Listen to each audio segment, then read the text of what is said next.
নগাঁও জিলাৰ ঢিংথানৰ অন্তৰ্গত বেচামাৰীৰ শালমৰাবুৰীৰ অতি দৰিদ্ৰ পৰিয়ালৰ দিন হাজিৰা কৰা আব্দুল মজিদৰ পুত্ৰ ৰফিকুল ইছলামে পেটৰ তাৰণত কৰ্ম বিচাৰি এমাহ পূৰ্বে ওলাই গৈছিল দাক্ষিণাত্যৰ চেন্নাইলৈ। কিছুদিন জ্বৰত ভোগাৰ পিছত যোৱা 23 জানুৱাৰী ৰেলেৰে ঘৰলৈ উভতি আহোঁতেই 2 মান বজাত চেন্নাইত মৃত্যু হয়।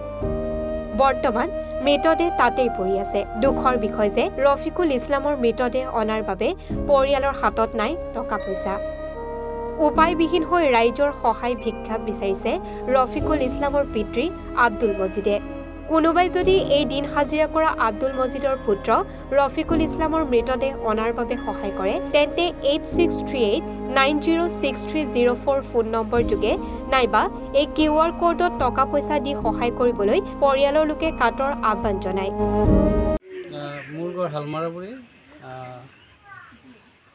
আমাৰ গাঁৱৰ ল'ৰা এটা দুখীয়া ল'ৰা, আপোনাৰ একদম দৰিদ্ৰ ঘৰৰ ল'ৰা, কামৰ সূত্ৰে বাহিৰলৈ গৈছিলে, কিন্তু তাত অলপ বেমাৰ হোৱাত আপোনাৰ ল'ৰাজনৰ নাম কি? ল'ৰাজনৰ নাম ৰফিকুল ইছলাম। দেউতাৰ নাম? দেউতাৰ নাম আপোনাৰ আব্দুল মজিদ। ঘৰ? শালমৰাবুৰী। PS? বেচামাৰী PS আপোনাৰ হেৰি ডিং হয়, নগাঁও ডিষ্ট্ৰিক্ট। নগাঁও ডিষ্ট্ৰিক্ট। কি হৈছে কওকচোন? ল'ৰাটো মানে আমি বিদেশলৈ গৈছিলে, বহিৰা ৰাজ্যত গৈছিলে, চেন্নাইত গৈছিলে কিবা কাম কৰিবলৈ। তাৰপিছতে কিবা সৰু সুৰা বেমাৰ হৈছিলে। তাৰপিছত আপোনাৰ ভালকৈ চিকিৎসা পোৱা নাই। পিছত ঘৰৰ তাৰ দাদা এজনক লৈ আহোঁতে ৰাস্তাতে আপোনাৰ ট্ৰেইনতে ল'ৰাটো মানে মৃত্যু হয়। পিছতে যোনটো জেগাত মানে মৃত্যু হয় তাতে মানে নমাই দিয়ে পুলিচে।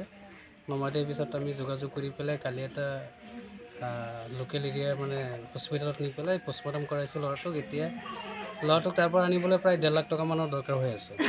আৰু আমি চবেই মিলাই পৰিয়ালটো একদম দুখীয়া। তাৰ ল'ৰা ঘৰৰ পৰা মানে 500 টকা ওলাব যে তেনেকুৱা এটা সম্ভৱ নাই। আৰু আমি ৰাইজে মিলাই আধাখিনি যোগাৰ কৰিছোঁ, এতিয়া আধাখিনি আৰু লাগি আছে।